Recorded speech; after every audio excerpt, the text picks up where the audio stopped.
जाएंगे वो चीजें दिखेंगी ना कि अंदर क्या है। हमारे भगवान है, आराध्य है, क्या आपके औरंगजेब द्वारा बनाया गया मस्जिद है, सारी चीजें सामने स्पष्ट रूप से आ जाएंगी, तो इसमें दिक्कत की क्या बात है। और एक आखिरी और बहुत ही शुभ अवसर है, आपके मुस्लिम धर्म में बड़े पैमाने पे इतने मस्जिद हैं, आप कहीं भी पूजा अपना क्या कहते हैं नमाज अदा करिए, और हम सारे हिंदू भी खुश रहेंगे कि आप अजान जहां मन तहां अदा करिए। लेकिन हमारा ज्योतिर्लिंग है ये, हमारे धर्म, हमारे चारों वेद पुराणों में मान्यता है कि हमारे बाबा विश्वनाथ जी पूरे भारत में 12 ज्योतिर्लिंग है, सबके प्रधान अधिपत्य ये हमारे बाबा विश्वनाथ जी हैं। हम हिंदुओं के अस्मित्व का सवाल है ये बाबा।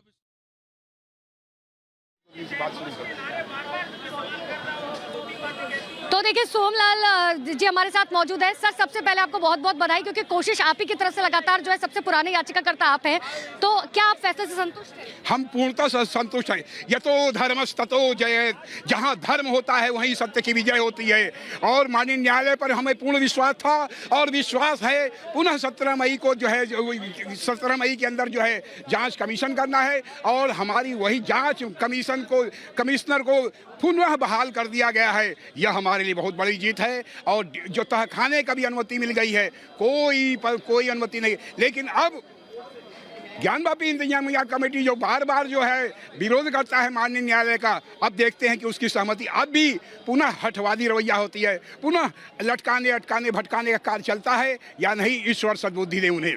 मस्जिद समिति पक्ष के जो वकील है, क्या उनको भी किसी तरीके की हिदायत दी गई है ताकि वो कोऑर्डिनेट कर सके?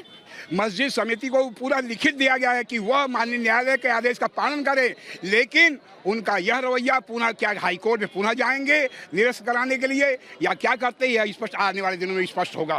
कब माना जा सकता है, कब से सर्वे जो है सर शुरू होगा? सर्वे 17 मई के पूर्व तक ही स्पष्ट होने की है, जमा करने का डेट है। हाँ, अगर क्योंकि पिछली बार 28 लोग अंदर मौजूद थे, क्या इस बार क्या कहा गया कितने लोग अंदर जा सकते हैं? क्योंकि आपको याद होगा 61C के तहत कहा गया तो मुस्लिम पक्ष की तरफ, हिंदू पक्ष की तरफ से कि हम चाहते हैं कि अंदर वादी प्रतिवादी और सिर्फ उनके वकील मौजूद रहे, कोई और शख्स अंदर ना हो। देखिए इसके लिए वही गाइडलाइन है कि गाइडलाइन के लिए ही विलंब इतना हुआ। गाइडलाइन वही है, लेकिन फिर भी जो भी दिशा निर्देश है हम उनका पालन करते हैं, माननीय न्यायालय का सम्मान करते हैं, संविधान का सम्मान करते हैं, और अब ज्ञानवापी इंतजामिया कमेटी सम्मान करती है या नहीं करती है, यह प्रश्न चिन्ह है। मतलब इस बार आप लोग को उम्मीद है कि बैरिकेडिंग के अंदर आप लोग जा पाएंगे? बिल्कुल बिल्कुल बिल्कुल उम्मीद है। हम यही कहेंगे हर हर महादेव। इस बार आपको महादेव पे पूर्ण विश्वास है कि इस बार जो है सर्वे? पूर्ण विश्वास है, पूर्ण विश्वास है, पूर्ण विश्वास है। जो छुपाएगी तक वो सामने आने वाला, जो उसमें रोकेगा न्यायालय के आदेश का उल्लंघन है, उसके विरुद्ध राष्ट्रपति के तहत कार्रवाई की जाएगी, जान लीजिए आप। तो देखिए साफ तौर पर यहाँ पर ये कहा जा रहा है, बीच में थोड़ा सा पीछे आ जाए, क्योंकि देखिए यहाँ पर साफ तौर पर लोग पहुँचे तो समुदाय विशेष के लोगों ने जिस तरह से रोका था ये बेहद जो है निंदनीय रहा। इसलिए इस बार जो है प्रशासन कोर्ट के आदेश का सख्ती से अनुपालन कराए। हम साधु संत धर्माचार्य चाहते हैं कि संवैधानिक मर्यादा में अगर कोई गतिविधि संचालित हो रही है तो चाहे वो हिंदू हो या मुसलमान हो, उसका जो है सब लोग सम्मान करें।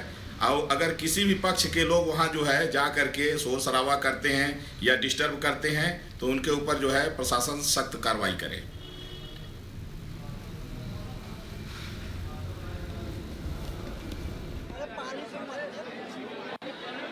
तो बिल्कुल लगातार तस्वीरें दिखा रहे हैं। देखिए एक बार फिर से बीच में तस्वीर दिखाइए। देखिए बड़ी बातें मैं आपको बता दूं कि आखिर क्या कुछ फैसले में कहा गया। देखिए 17 तारीख को जो है रिपोर्ट पेश करनी है। इतना ही नहीं, 17 तारीख को रिपोर्ट पेश करने से पहले जो है देखिए पहले एक कमिश्नर थे अजय मिश्रा, अब एक और कमिश्नर जो है वो नियुक्त किए गए हैं। एक और कमिश्नर नियुक्त किए गए हैं। सर मुझे सुबह भी मिले थे सर, एक बार मैं फिर से आपसे बातचीत करूंगी। बताइए फैसले से खुश हैं आप लोग? थोड़ा सा मैं खुश हैं आप लोग? धूप से सर थोड़ा सा छाव में जाना चाह रहे हैं। हम समझ रहे सर, मुझे बताइए फैसले से खुश हैं आप लोग? सांस्कृतिक न्याय की इस लड़ाई में महादेव की हमें कृपा प्राप्त हुई है। हम अत्यंत हर्षित हैं और हर हर महादेव कर रहे हैं। पूरा काशी हर हर महादेव कर रहा है। इस मामले में जिला प्रशासन ने सुनिश्चित कर दिया कि 17 मई तक की संपूर्ण एडवोकेट कार्रवाई सुनिश्चित कराएं। 2 और सहायक एडवोकेट कमिश्नर रहेंगे और साथ में जिला प्रशासन, कमिश्नरेट वाराणसी और गृह सचिव तक सबको सुनिश्चित करा दिया गया है। जिम्मेदारी दायित्व दिया गया है कि ये कार्रवाई करा के शीघ्र ही न्यायालय में नियत तिथि पर उसको सबमिट कराएं और उसको न्यायालय को अवगत कराएं। सर, बैरिकेडिंग के अंदर जाने की जिम्मेदारी किसको दी गई है? क्योंकि पहले भी हमने देखा था कि बैरिकेडिंग के अंदर जाना तो था लेकिन पहुंच नहीं पाए थे। जी, जो ये एडवोकेट कमिश्नर हैं उनको स्पष्ट आदेश है, और उनके, क्योंकि ये याद रखिए ये मजिस्ट्रेट का पावर होता है, ऐसी दशा में वो अधिवक्ता आयुक्त ये सुनिश्चित करेगा हमारी कार्रवाई को। मुझे सर ये समझाइए, क्योंकि तहखाने का जिक्र हम बार बार लगातार कर रहे थे, क्या कोर्ट ने साफ तौर पर अलग से टर्म्स एंड कंडीशन अप्लाई किए हैं कि इस बार तहखाने में जाएंगे? क्योंकि पिछली बार मस्जिद परिसर ने कहा था कि देखिए तहखाने का जिक्र ही नहीं है, ना बैरिकेडिंग का जिक्र है, सिर्फ आप जो है दीवारों की वीडियोग्राफी और फोटोग्राफी कर सकते हैं। संपूर्ण उसके भाग में उसमें तहखाना भी शामिल है, उसका बैरिकेटिंग का अंदर का भाग है, कथित मस्जिद के संपूर्ण भाग में है, जहाँ पे भग्नावशेष हैं मंदिर का, उन सब में। अगर सर इस बार भी पुराने जैसे हालात बनते हैं तो कोर्ट की तरफ से क्या कुछ आदेश दिए गए हैं? क्या एक्टिविटीज की जाएंगी या फिर क्या जो है कानूनी कार्रवाई किसके ऊपर की जाएगी? असल बात है, उन मूर्खों को पुलिस के डंडे का एहसास ही नहीं है, और कैसे कार्रवाई की जाती है प्रशासन चाह ले तो पत्ता भी नहीं खड़कता है। वो स्पष्ट आदेश है, उसको कराना, न्यायालय के आदेश की को क्रियान्वयन करना उनका दायित्व है। इस दायित्व को स्पष्ट रूप से निर्वहन करें, यह सुनिश्चित कराएं, उसका पालन होगा। सर, क्योंकि हमने पिछली बार भी देखा था कि फ्राइडे को या बात करें, सैटरडे को बात करें, अजान के मौके पर बड़ी संख्या में वहां पर लोग पहुंच गए थे, तो ऐसे में वो लोग अंदर ना जाएं, या फिर क्योंकि गेट के बाहर भी हमने देखा था किस तरीके से उनकी तरफ से नारेबाजी की जा रही थी, माहौल खराब करने की कोशिश, उनको लेकर भी क्या कोर्ट की तरफ से कोई गाइडलाइंस? इसमें जो नमाज का वक्त है वो डिनाई किया गया है, और प्रातः 8 बजे से 12 बजे तक ये कार्रवाई कराने का। मतलब सुबह के 8 से दोपहर के 12 बजे तक आप लोग सिर्फ सर्वे कर सकते हैं? जी जी जी उसके बाद सर्वे अलाउड नहीं? जी।